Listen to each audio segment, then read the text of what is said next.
Adım Abdurrahim Paraç. Kendim Doğu Türkistan'ın Kaşgar ile bağlı Feyzavat ilçesinden. 37 senelik hayatım Doğu Türkistan'da geçti. Orada yaşadım, orada doğdum, orada büyüdüm. Çin tarafından uygulandığı herhangi bir şeylere şahit oldum, tanık oldum. Yakında Çin tarafından yayınlandığı bir propaganda videosunu gördüm. Onda Uygurları terör suçuyla suçlamış. Bu terörist ve terör gibi böyle bir şeylerle etkilenen insanlar her dönemde, her milletten olabilir. Ama Uygurlardan Çin tarafından suçlandığı, bu terör suçuyla suçlandığı insanlar biraz başkalardan farklıdır. Çünkü bunlar Çin tarafından yetiştirilmiş insanlardır. Mesela 2006-2007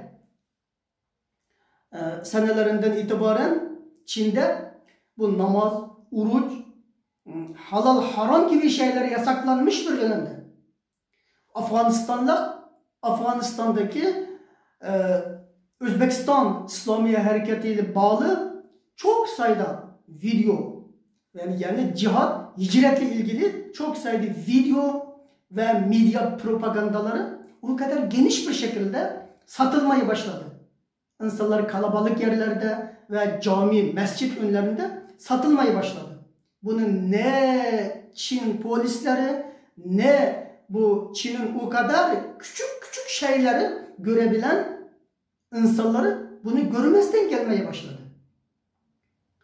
2017 benim arkadaşlarım vardı. Feyzavat ilçesinin Şaptul ve Şaptul köyü bağlı 18.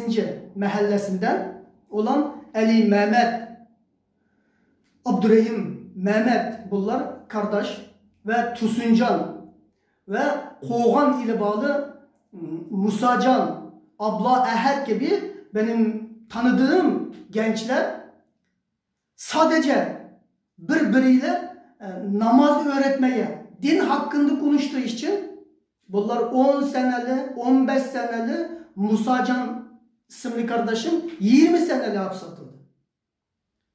2007. Ama 2006'dan itibaren 2013 kadar Doğu Türkistan'ın kalabalık her yerlerinde, genellikle Ürümçi'de ve camilerin önünde bu cihat ve hicretle ilişkili bu çok sayıda propaganda videolar o kadar geniş bir şekilde satılmaya başladı. Bunu ne Çin polisleri ne kimse görmezden geldi. Ama namaz hakkında, oruç hakkında, halal haram hakkında konuşan kimse o kadar gizli konuşsa bile, o kadar gizli ibadet yapsa bile bunlar Çinliler tarafından tutuklandı. Ve 10 seneli 15 seneli hapse atıldı. Doğu Türkistan'da yaşamış insanlar Müslümanlardır. Yani Hanefi akidesindeki Müslümanlardır. Bunların İslam öğrenmeye ihtiyaçları vardır.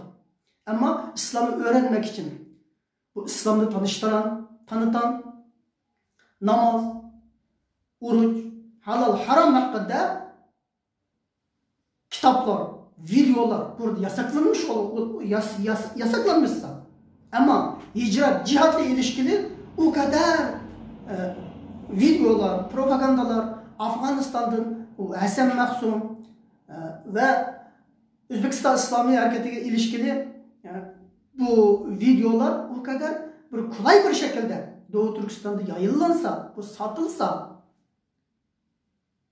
İslam'ı düşünmek, İslam'ı ne olduğunu anlamak isteyen gençler İslam'ın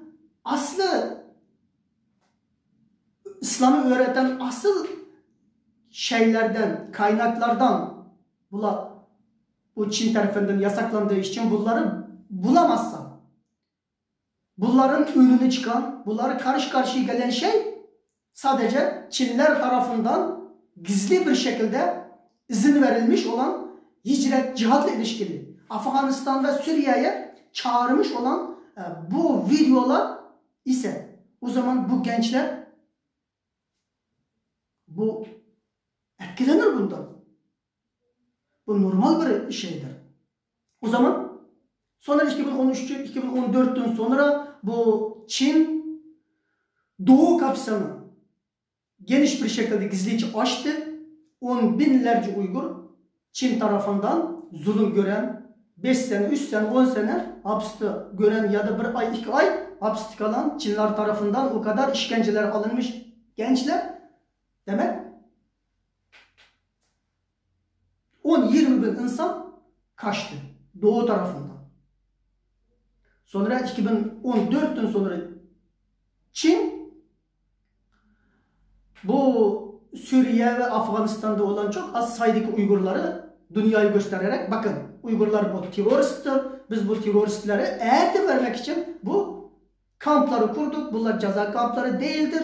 Bunlar sadece bunların düşüncelerindeki aşırı dinçilik ve terörle etkilendiği bu şeyleri biz yok etmek için bunları eğitim veriyoruz diye bu ad altında 2014'ten itibaren 2015'ten itibaren bu ceza kamplarını kurmaya başladı.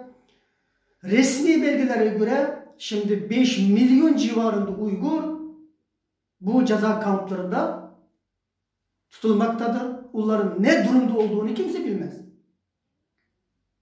Demek bu Uygurlardan Çin suçladığı, bu Uygurları suçladığı bu terör ve aşırı dinçilik, bu suçlamaları bu hiç Uygurlara yakışmaz bir şey.